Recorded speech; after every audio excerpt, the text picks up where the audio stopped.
Olá pessoal, tudo bem? Sejam bem-vindos a mais uma aula da disciplina de Teoria das Estruturas 1 e hoje nós vamos estudar um pouco sobre treliças, né? Vamos ver uma introdução aí a esse sistema estrutural, ok? Então vamos ver aqui algumas treliças na prática, né? Antes de começar a trazer alguns conceitos para vocês. Então assim, a treliça é um sistema estrutural muito utilizado na engenharia civil, né? Já adianto para vocês desde logo que as treliças elas surgiram como um sistema estrutural mais eficiente do que as vigas de concreto armado, né? Porque normalmente as vigas de concreto armado, quando a gente tem grandes vãos, né, para serem vencidos, a gente precisa de vigas, elementos estruturais bastante robustos, né, bastante pesados. E através das treliças a gente consegue aproveitar o material de uma forma bastante eficiente e assim a gente formar um sistema reticulado, um sistema treliçado, onde a gente consegue vencer grandes vãos com estruturas relativamente leves, certo? Então, de uma maneira geral, as treliças elas são utilizadas aqui pela gente da engenharia civil para a fabricação de galpões, né, galpões industriais, galpões comerciais, utilizado também para fazer contraventamento de pórticos, né, em alguns casos aqui mais especiais, em edificações de grande altura. A gente pode utilizar também sistemas reticulados, né, sistemas treliçados, para estar servindo de contraventamento de edificações, né? E muito utilizado também para construir pontes, né, tanto pontes rodoviárias, pontes ferroviárias, né? A gente consegue estar vencendo grandes vãos a partir de sistemas relativamente leves, certo? Aqui um exemplo de uma ponte ferroviária, né, construída em treliça metálica, como vocês podem estar vendo, né? Aqui um outro exemplo, né, aqui em estrutura tubular de aço. Esse aqui é um exemplo da ponte de Igapó, lá de Natal, né, uma ponte aqui já bastante antiga. Inicialmente era uma ponte ferroviária, né, que depois acabou sendo desativada. E atualmente ainda existe ainda, né, alguns trechos ainda dessa ponte, né? Ela não é mais utilizada, mas quem andar lá pela cidade de Natal consegue ver essa ponte lá, certo? A ponte do Igapó, tranquilo? Uma ponte também em treliça metálica.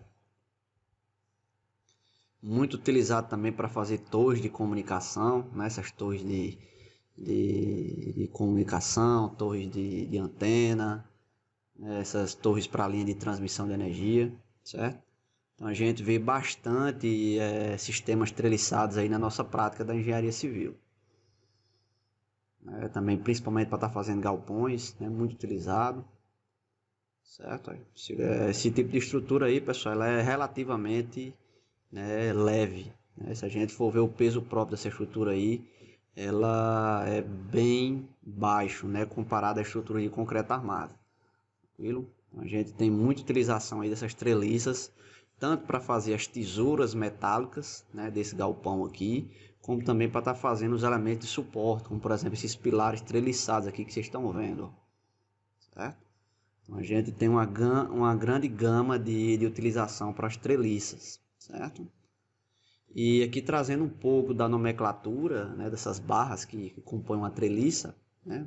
Então assim, de uma forma geral, independentemente da treliça que a gente tiver, a gente vai ter esses elementos, né? Então, por exemplo, essa barra que fica na parte superior da treliça, certo? Essa barrazinha, nesse caso aqui horizontal, como ela pode ser também inclinada, né? A gente chama de banzo superior, certo? Banzo ou em alguns casos também de corda superior, mas é mais comum a gente chamar de banzo mesmo, certo?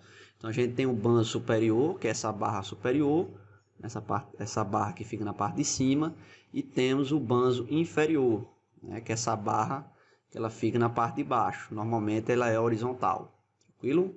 Temos também essas barras que quando elas ficam totalmente na vertical, a gente chama elas de montantes, certo? E essas barras que ficam no sentido inclinado, né, a gente chama elas de diagonais, certo? Então, de uma forma geral, a nomenclatura de uma treliça é essa daí, tranquilo? E evidentemente os nós, que são os pontos de conexão, certo? Os pontos de ligação entre as barras da treliça, tranquilo?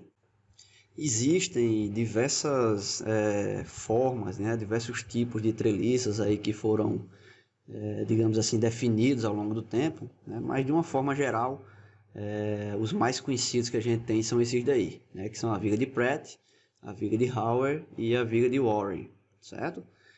Basicamente, o que está diferenciando esses tipos de treliças aí são a direção das diagonais, né? Se vocês perceberem, as diagonais elas possuem uma diferenciação aqui nesses tipos, né? Nesses tipos de vigas, certo? Então, o que acontece? Né? Nas treliças, a gente tem que perceber, né? A gente vai ver aqui ao longo dessa aula que as barras elas vão estar submetidas preponderantemente a forças normais, né? Sejam elas de compressão ou tração. Quando a gente está olhando para a força de tração, certo? Basicamente a gente não tem, digamos assim, grandes problemas, certo? Só que quando a gente está olhando para a compressão, certo? Quando a gente está olhando para as forças de compressão, a gente tem um probleminha extra, que é o que a gente chama de flambagem, certo? Então, em alguns tipos de estrutura, a gente tem que estar olhando para esse efeitozinho físico aqui, chamado de flambagem, que ele ocorre quando a gente tem elementos submetidos à compressão, né? E esse efeito ele ainda é maior quando a gente tem elementos que possuem uma espessura muito pequena em relação ao seu comprimento. Então, assim, vocês vão ver que na prática essas treliças, elas normalmente são feitas de estruturas metálicas ou estruturas de madeira com pequena espessura, né? Normalmente são chapas aqui metálicas com espessura bem fina. Então, se a gente tiver, por exemplo, uma barra, né? Um montante, uma diagonal dessa daqui, submetida a compressão, né? Com um comprimento relativamente grande, né? A gente pode ter um risco de ocorrer efeitos de flambagem, né? Então, alguns tipos de estrutura, né, uma viga de Pratt ou uma viga de Hauer, por exemplo, pode ser mais interessante, né, a depender da direção das cargas, a depender dos carregamentos que estão sendo atuantes, certo? Então, isso aí deve ser verificado também, beleza, pessoal?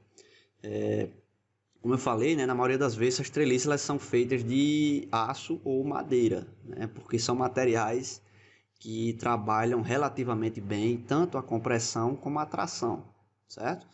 No caso das vigas de concreto, né, as treliças em concreto, pode ocorrer também, a gente pode ter treliças em concreto, só que é uma situação mais especial, certo? Na maioria das vezes elas vão ser de aço ou madeira, beleza? Então, pessoal, existe o que a gente chama de treliça ideal, certo? A treliça ideal é um modelo teórico que a gente define para a gente poder estar tratando, né, digamos assim, em termos matemáticos, a solução desse sistema estrutural, certo? Então, vou desenhar para vocês aqui um sistema treliçado mais simples que existe. Uma treliça formada aqui por 3 barras, certo? Certo, pessoal? Essa treliça, como vocês podem perceber, ela possui 3 barras, certo? Vou chamar aqui a da barra 1. Nós temos a barra 1, a barra 2 e a barra 3, certo? E se a gente perceber, ela possui também 3 rótulas, né? 3 articulações, beleza? Que são rótulas. Certo, pessoal? A gente chama de treliça ideal uma treliça que ela possui um sistema indeslocável. Certo, pessoal? Então, no caso das treliças, do ponto de vista prático, a gente desconsidera, certo? A gente desconsidera os efeitos, a gente desconsidera a rigidez, a flexão. Certo, pessoal? Então, no caso das treliças ideais, a gente desconsidera a rigidez, a flexão. O que é que isso quer dizer? Quer dizer que essas barras elas não vão ser capazes de absorver esforços de momento fletor e força cortante, né? Então, nesse caso, a gente tem que bolar um sistema articulado que só exista forças normais atuantes nessas barras, certo? Então, a gente define como treliça ideal, né, um sistema reticulado, onde a gente vai ter barras que são articuladas nas suas extremidades, através de rótulas, e que as forças que estão atuando nessa treliça, elas também só estão aplicadas sobre as rótulas. Certo? Tranquilo? Então, posso ter um sistema qualquer de forças, desde que esteja aplicado somente nas articulações, nos nós. Se eu tiver um sistema dessa forma, eu garanto que somente irá existir cargas normais nessas barras, sejam elas de compressão ou tração, certo? Então, por exemplo, esse sistema aqui que eu desenhei para vocês, ele é considerado uma treliça ideal, certo? Treliça ideal. Da mesma forma, se eu tiver esse mesmo sistema aí, eu vou desenhar aqui do lado, certo? Sistema treliçado aqui, mesma treliça, certo? Se eu tiver essa treliça dessa forma, agora, com barras que possuem carregamentos aplicados fora dos nós, certo? Esse sistema aqui ele não é considerado uma treliça ideal, certo? Então aqui nesse caso não é treliça ideal, certo? O que eu quero dizer com isso? Quero dizer que o sistema que a gente vai começar a resolver agora, essa forma de resolução, ela não se aplica para as treliças que não são ideais, certo? Ou seja, o sistema que a gente vai desenvolver a partir de agora, nas próximas aulas, para resolver as treliças, elas são baseadas para a resolução de treliças ideais, tranquilo? Esse tipo de situação, né, das treliças com cargas aplicadas fora dos nós, ela pode acontecer, né? Se a gente pensar de uma maneira geral, sempre vai existir um carregamento fora dos nós, né? Nem que seja o peso próprio dessas barras, né? Cada barrinha dessa daqui vai ter um peso próprio que vai acabar de uma certa forma com uma carga distribuída, né? Devido ao peso próprio aqui dessas barras. Porém, como esses elementos eles possuem, né, são elementos leves, metálicos ou de madeira na maioria das vezes, esse carregamento devido ao peso próprio é um carregamento mínimo, né, que não vai gerar, digamos assim, grande influência nos cálculos. Okay? Então, de uma maneira geral, a gente vai considerar que todos os carregamentos são aplicados diretamente sobre os nós dessa treliça, certo? Essa situação, quando a gente não tem carga aplicada nos nós, a gente vai estudar em um outro momento, beleza? Tranquilo, pessoal?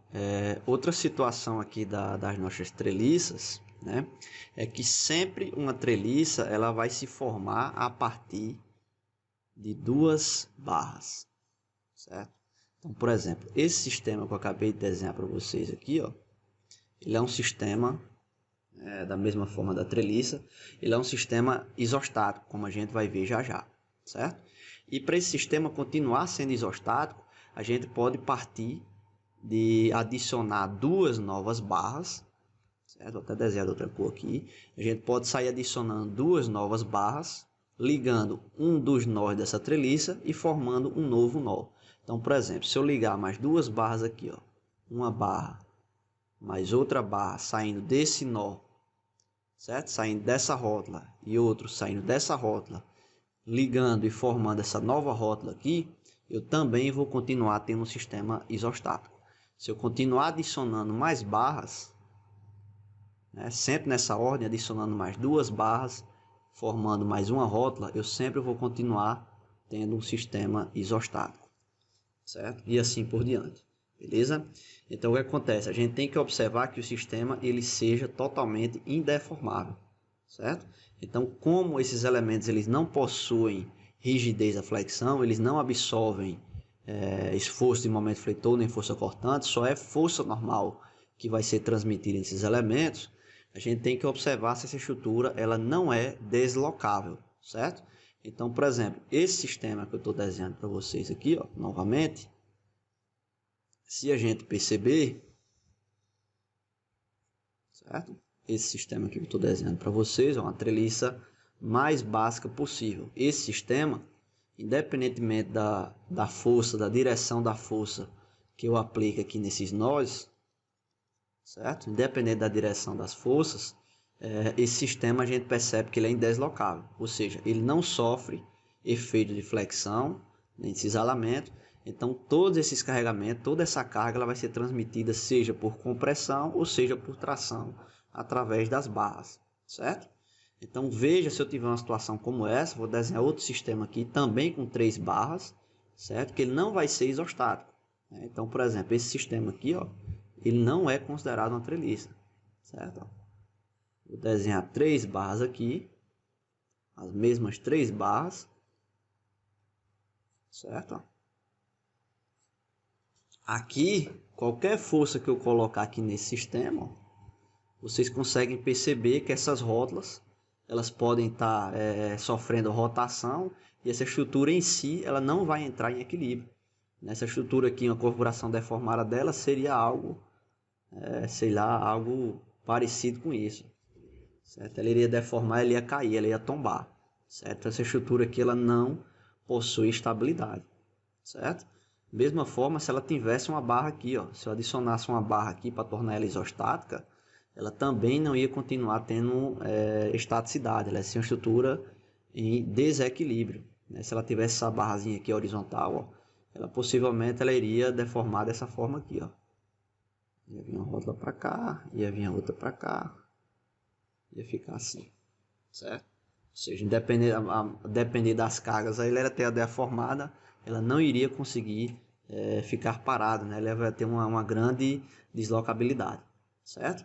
Então a gente tem que estar observando a forma como essa treliça está configurada, se a gente tem essa questão das 3 barras formando uma treliça, certo? Então sempre para a gente saber se a treliça ela vai ter a sua estaticidade, né? Se ela é uma treliça, digamos assim, ideal, a gente sempre parte de um sistema com 3 barras e vai adicionando mais 2 e 2 barras e formando um novo sistema isostático, certo? Nos exemplos posteriores aí a gente vai ver isso daí. Existe um detalhe aqui muito importante que eu tenho ressaltar para vocês, que é relacionado à ligação entre essas barras, né? Então, como a gente vai ver na prática, o que acontece? As treliças a gente sempre vai calcular considerando que existe essas rótulas na extremidade das barras, né? Então, o que é que geraria essa situação na prática, né? Essa situação das rótulas, ela só seria real na prática se a gente conseguisse colocar um pino, certo? Um pino que gerasse uma articulação, ou seja, permitisse o perfeito, digamos assim, giro, né? Ela liberasse esse giro, que essas barras conseguissem girar livremente, né? Só que o que acontece na prática é que mesmo que eu coloque esse pino, né, eu consigo colocar esse pino aí, sempre vai existir um atrito, certo? Sempre vai existir um atrito, alguma coisinha aqui que vai estar impedindo que essas barras elas girem livremente. Então sempre vai estar surgindo um momento fletor, uma forçazinha residual aqui nessas barras, que vai estar tirando, digamos assim, essa configuração de somente existir forças normais nessas barras, né? Principalmente nesses casos aqui, que é o que acontece na maioria das vezes, né? A gente tem uma situação que não é comum a gente estar colocando esses pinos nas nossas treliças, né? O que é mais comum é a gente fazer um sistema como esse, né? Esse modelo de pórtico aqui que eu estou trazendo para vocês, que é onde a gente faz a junção dessas barras através de chapas, né? Então a gente vai unir às vezes chapas ou uma barra na outra através de parafusos, né? Solda, coisa do tipo, e de uma certa forma a gente percebe aqui que a gente não tem uma rótula, né? A gente tem aqui, por exemplo, nesse exemplo, 3 barras, 3 chapas metálicas, né? 3 perfis metálicos parafusados, né? Esses pinos aqui que vocês estão vendo são parafusos, certo? Então isso daqui não é uma rótula, certo? Porém, o que acontece na prática é que desde que os eixos dessas barras, né? Então esse eixo aqui dessa barra, o eixo dessa outra barra aqui, ó, e o eixo dessa outra barra, desde que eles tenham um ponto de coincidência aqui em comum, né? Esse ponto aqui nesse caso aqui, esse ponto que eu estou desenhando para vocês, desde que isso aconteça, a gente tem, digamos assim, a mínima influência desses esforços residuais que podem surgir aqui, né? Esforço de momento fletor, força cortante, que pode acabar surgindo aqui nas extremidades dessas barras, certo? Então, desde que eu tenho essa situação, ó, essas barras, elas sempre têm um eixo coincidindo com um ponto central, né, um ponto em comum. Desde que eu tenho essa situação, essa configuração, ou seja, essa forma que a gente vai aprender agora para resolver essas treliças, ela continua sendo válida, certo? Então, se eu tiver uma situação que eu não vou ter esses eixos coincidindo, eu vou ter um acréscimo devido a momento fletor, força cortante, que vai estar aparecendo aí, certo? E isso precisa ser considerado, certo? Então aqui para vocês, por exemplo, um exemplo da prática, como é que funciona. Essa chapa metálica aqui, normalmente a gente chama ela de chapa Goussé. Ela é uma chapa que serve para fazer a ligação desses múltiplos perfis metálicos que estão chegando aqui nesse nó, certo? Então vocês percebam que no projeto a gente tem que tomar o cuidado de fazer com que essas barras, né, elas tenham um eixo que coincidam em um ponto central. Se porventura existir algum erro de execução, algum erro de locação dessas barras, né, possa ser que esse eixo, esse ponto central, ele não exista. E com isso, esses efeitos de flexão vão ser mais preponderantes. Beleza? Então, é um exemplozinho que a gente tem que ter ciência. Beleza? Posteriormente, a gente vai aprender a considerar esses efeitos aí também. Certo? E aqui no caso das treliças, a gente também, né, como qualquer outra estrutura, a gente tem as treliças isostáticas, hiperestáticas e hipostáticas. Certo? Então, o que acontece? Eu vou trazer novamente aqui a nossa treliça, né? Desenhar a nossa treliçazinha básica, certo? Treliçazinha com 3 barras, beleza? Certo, pessoal? Então, o que é que a gente vai ter de incógnitas na nossa treliça, né? Para resolver a nossa treliça. Então, as nossas incógnitas vão ser as reações de apoio, certo? As reações, a gente vai chamar de R, certo? E os números e as barras, a gente vai chamar aqui de B, certo? Ou seja, a gente vai ter as reações de apoio, certo? Que podem estar surgindo aqui nos apoios externos dessa treliça e os esforços internos de compressão ou tração que vão surgir nessas barras, certo? Então, de uma forma geral, as nossas incógnitas vão ser o número de reações de apoio mais o número de barras, certo? Então, essas daí são as nossas incógnitas. Porém, a gente tem que saber que cada rótula dessa daqui, ela resulta para a gente em duas, né? Cada rótula, ela resulta para a gente em duas equações de equilíbrio, né? Então, a gente vai usar essas equações de equilíbrio aplicadas aí em cada rótula, certo? Para estar resolvendo a nossa treliça. Então, quando a gente tem um número de reações de apoio mais um número de barras igual a 2 vezes o número de nós dessa treliça, a gente tem uma treliça isostática, certo? Quando a gente tem um número de reações de apoio mais um número de barras menor do que 2 vezes o número de rótulas, o número de nós da treliça, a gente tem uma estrutura hipostática.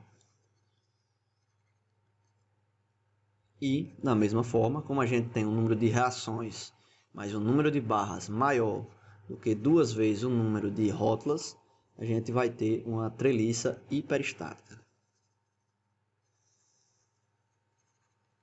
Certo? Então, nesse exemplo aqui, o que é que a gente tem?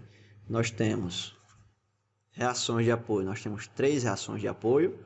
Tem um apoio aqui nesse ponto A, que possui 2 reações, mais esse aqui, que é um apoio de primeiro gênero, né, nesse ponto B, que traz uma reação de apoio. Então, a gente tem um total de 3 reações de apoio e barras, a gente tem também 3 barras. Então, aqui a gente tem um total de 6 incógnitas, certo? E rótulas, nós temos um total de 3 rótulas, certo? Então, aplicando aqui na nossa equação, a gente tem 6 incógnitas igual a 2 vezes 3, que é igual a 6. Então, a gente tem uma estrutura isostática. Certo? Esse exemplo aqui que a gente está vendo. Tranquilo? Então, essa situação ela é fundamental para a gente saber se a gente tem uma estrutura isostática, hipostática e hiperestática. Porém, ela não é suficiente para a gente definir a estaticidade da nossa treliça. Certo? A gente, da mesma forma como para aqueles outros casos, né, para os pórticos, para as vigas Gerber, etc., a gente precisa estar enxergando a deslocabilidade dessa estrutura, né? Se ela possui algum trecho internamente que é possível ou não haver deslocamento, certo? Então, a gente vai fazer alguns exemplos agora, onde a gente consegue perceber isso. Então, vejam essa estrutura aqui, esse exemplo, que eu vou chamar de exemplo A, certo? Então, quantas reações de apoio a gente tem? Certo? Então, veja, nós temos esse apoio aqui, certo? No ponto A aqui, ó, a gente tem duas reações de apoio, e esse outro apoio que tem, né, um apoio de primeiro gênero, vai trazer uma reação de apoio. Então, nós temos 3 reações de apoio externas e barras. Quantas barras a gente tem, né? Então, temos 1, 2, 3, 4, 5, 6, 7, 8, 9, 10, 11, 12, 13, 14, 15 barras. Certo? Então, aqui a gente tem um total de incógnitas de 18 incógnitas. Certo? 18 valores aí que a gente tem que determinar para resolver essa treliça. Certo? E quantas rótulas a gente tem? Certo? Quantas rótulas? Melhor, quantos nós a gente vai ter? Né? Então, a gente tem, ó, 1, contando a partir dessas reações de apoio, que também contam, certo? A gente tem 1, 2, 3, 4, 5, 6, 7, 8, 9, certo? 9. Então, da mesma forma, a gente tem 18 incógnitas, 2 vezes 9 também dá 18, então a gente tem uma estrutura isostática. Certo, pessoal? Então, nas treliças, a gente tem o que a gente chama, essas estruturas, elas podem ser isostáticas internamente e hiperestática internamente, né? Então, ela tem uma estaticidade interna e uma estaticidade externa. Então, externamente, essa estrutura ela é isostática, né? Tanto internamente como externamente, certo? Ela é isostática aqui em todos os sentidos que a gente observar, tranquilo? Então, vejam essa estrutura aqui, né? Esse exemplo B agora, né? Então, vejam, né, o que é que a gente tem aqui. Reações, mesma coisa, a gente tem 3 reações. Número de barras, o que é que a gente tem? 1, 2, 3, 4, 5, 6, 7, 8, 9, 10, 11, 12, 13, 14, 15. 15 barras. Aqui a gente tem um total também de 18 incógnitas, certo? Só que vamos ver agora o número de nós, certo? Mesma coisa, ó. 1, 2, 3, 4, 5, 6, 7, 8, 9, certo? Então vejam que essa estrutura aqui, por essa nossa definição, né, 2 vezes 9 é 18, ela vai ser isostática externamente, certo? Então essa estrutura, né, por essa definição que a gente fez aqui da estaticidade, ela é isostática externamente. Porém, se a gente observar a configuração dessas barras, a gente vai perceber que existe um trecho onde pode haver deslocabilidade dessa estrutura, certo? O que vai gerar uma hipostaticidade internamente, certo? Que é esse trecho aqui, ó, que eu vou destacar para vocês, certo? Esse trecho aqui, ó, que eu estou destacando para vocês, ó, ele é um trecho hipostático, certo? Então vocês vejam que nesse caso aqui a gente tem essa barrazinha aqui, ó, em diagonal, que ela estava travando, certo? Esse quadro aqui formado pelas barras C, E, F e D, certo? Que impediam que essa estrutura ela rotacionasse. Então, se vocês perceberem, né, essa estrutura aqui, ela na verdade ela pode tombar nesse sentido, ó, né? Como a gente não tem essa barrazinha na diagonal, né, a configuração deformada dessa barra ela seria algo desse tipo aqui, ó, né? Essa estrutura ela poderia tombar para cá, ó. Estaria tombando para cá mais ou menos dessa forma aí, se vocês conseguirem entender bem, certo? Então, de uma forma geral, a gente tem uma estrutura isostática externamente, certo? Através aqui da nossa definição, porém, internamente, ela é hipostática, certo? Devido a esse trecho aqui, certo? Esse trecho aqui, ele não possui estabilidade, certo? Então, a gente tem que estar observando isso daí também. Vamos ver outro exemplo aqui também, certo? Então, essa treliça aqui, o que é que a gente tem, né? Então, vamos fazer aqui. Então, reações de apoio, o que é que a gente tem? A gente tem 2 reações de apoio nesse apoio de segundo gênero e 2 apoios de primeiro gênero. Então, a gente tem um total aqui de 4 reações de apoio. barras, quantas a gente tem, né? Então vamos lá. 1, 2, 3, 4, 5, 6, 7, 8, 9, 10, 11, 12, 13, 14 barras. Certo? Então a gente tem um total aqui de 18 incógnitas, beleza? E nós, quantos a gente tem? Né? Então vamos lá. 1, 2, 3, 4, 5, 6, 7, 8. Certo? Então trazendo para cá, a gente tem 2 vezes 8, que dá 16. Então o que é que a gente tem? A gente tem 18 incógnitas e 16 equações de equilíbrio para a gente resolver. Então essa estrutura ela é considerada externamente hiperestática.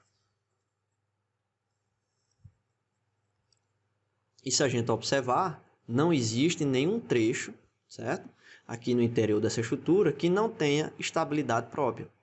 Então todos os trechos dessa estrutura, né, olhando lá para a nossa lei de formação, essa estrutura aqui ela não possui deslocabilidade. Ela é um trecho totalmente rígido. Então ela também é internamente hiperestática.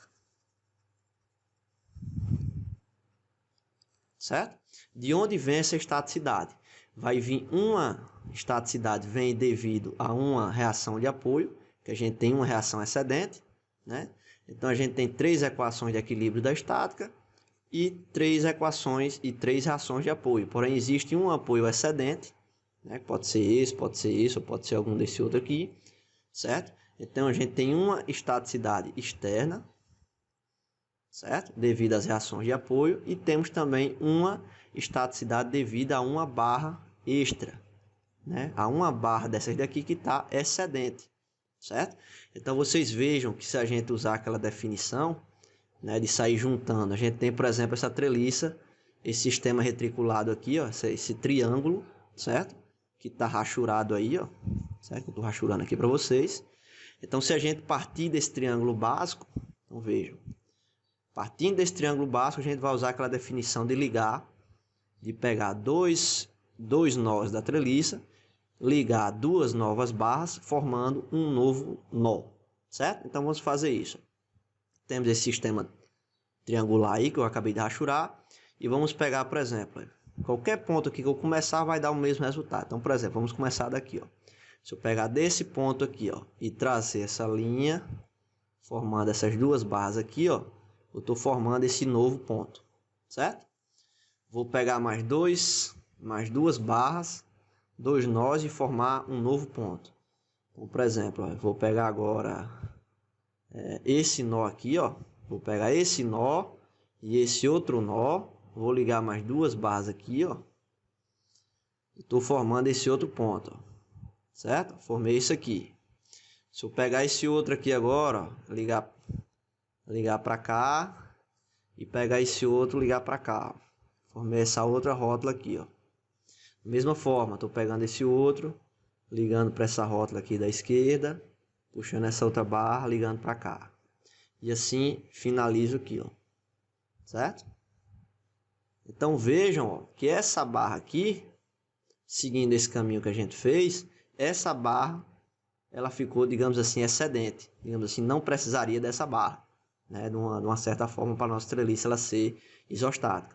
Se eu começasse a fazer aqui esse mesmo processo por outro nó, por outra barra, possivelmente teria outra barra dessa daqui que estaria, digamos assim, sobrando, certo?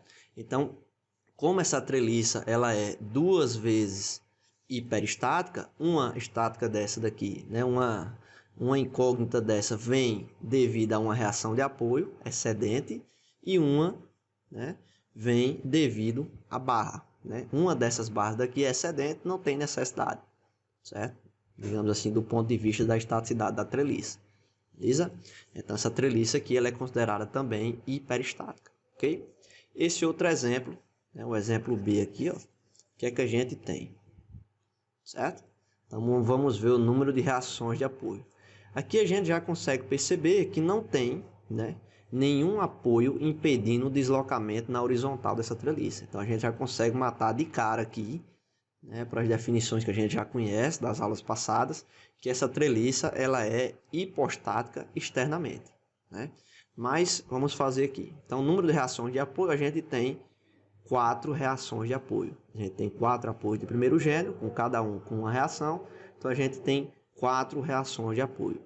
Número de barras, quantas a gente tem? A gente tem 1, 2, 3, 4, 5, 6, 7, 8, 9, 10, 11, 12, 13, 14, 15, 16, 17, 18, 19 barras. Certo? Então, a gente tem um total aqui de 23 incógnitas para serem determinadas. E o número de nós, quantos a gente tem? Né? Então, nós, a gente tem 1, 2, 3, 4, 5, 6, 7, 8, 9, 10. Certo? Então, temos 10 nós, que vai gerar aqui para a gente, né? 2 vezes 10, a gente tem 20. Né? Então, o que está acontecendo aqui? Por essa definição que a gente fez, né, a gente tem 23 incógnitas para serem determinadas e somente 20 equações de equilíbrio para a gente resolver nossa estrutura. Então, esse sistema aqui que a gente aplicou, ela está indicando que essa estrutura ela é 3 vezes hiperestática. Certo? Só que se a gente observar, essa treliça, né, ela é tanto hipostática internamente como externamente. Certo? Por quê? Aquela questão. Esse conceito que eu acabei de mostrar para vocês sobre a estaticidade da treliça, ela é necessária, porém ela não é suficiente para garantir a estabilidade, né, a estaticidade da treliça. Certo? Aquela questão que eu já venho enfatizando para vocês nas aulas anteriores. A gente precisa observar a estrutura como um todo, certo? Então, nossa definição aqui está trazendo que ela é 3 vezes hiperestática. Porém, se a gente observar, essa treliça, ela possui a hipostaticidade externa, porque todos os apoios externos estão no mesmo alinhamento e são todos de primeiro gênero. Então, essa treliça, ela permite esse deslocamento aqui na horizontal. A treliça, ela, de uma certa forma, se eu aplicar alguma carga aqui na horizontal, essa treliça ela vai-se embora. Né? Não tenho nenhuma reação de apoio aqui, para impedir esse deslocamento, essa deslocabilidade na horizontal. Certo? Então, por isso, ela é hipostática externamente. Internamente, ela vai ser hipostática, porque a gente consegue perceber que esse quadro aqui, formado pelas rótulas A, B, C, D, certo? Esse quadro ele é hipostático, ele não tem estabilidade própria, certo? Então esse trecho ele pode se deformar, ele não é rígido, ele permite deslocabilidade, certo? Então por isso ele resulta em uma hipostaticidade interna, né? Então esse trecho aí eu vou só desenhar aqui para vocês, ele seria algo assim, a gente tem um quadro fechado, certo? Estou só isolando aquela barra lá. Certo? Então, se vocês observarem, se eu aplicar uma carga horizontal aqui nesse quadro, o que vai acontecer é que ele vai deslizar e vai-se embora. E vai se deslocar dessa forma aqui, Certo? Ele vai cair. Então, ele não tem estabilidade. Certo? Então, esse quadro aqui, ele não tem estabilidade. Certo? O que mudaria se porventura, certo? Eu colocasse agora esse mesmo quadro aí, mesmo quadro, certo? O que mudaria se eu tivesse o mesmo apoio aqui e colocasse uma barra. Poderia ser nesse sentido aqui, diagonal, ou poderia ser nesse outro sentido aqui, certo? Se eu colocar essa barra, se eu colocar uma carga agora aqui na horizontal, esse quadro ele fica totalmente indeslocável, certo? Ele não permite uma deslocabilidade como esse tipo aqui. Tranquilo, pessoal? Então, essa aula de hoje foi só para apresentar a vocês essas treliças, né? Como é que elas funcionam, mais ou menos, como é que elas são definidas, o que seria a treliça ideal, como a gente enxerga as treliças isostáticas, hiperestáticas, hipostáticas, certo? E a partir das próximas aulas a gente vai começar a ver os métodos para resolver essas treliças. Tranquilo? Então a aula de hoje é isso, espero que tenha ficado bem entendido para vocês. E qualquer dúvida, nos procure no momento síncrono ou deixe aí nos comentários. Beleza? Valeu e até a próxima.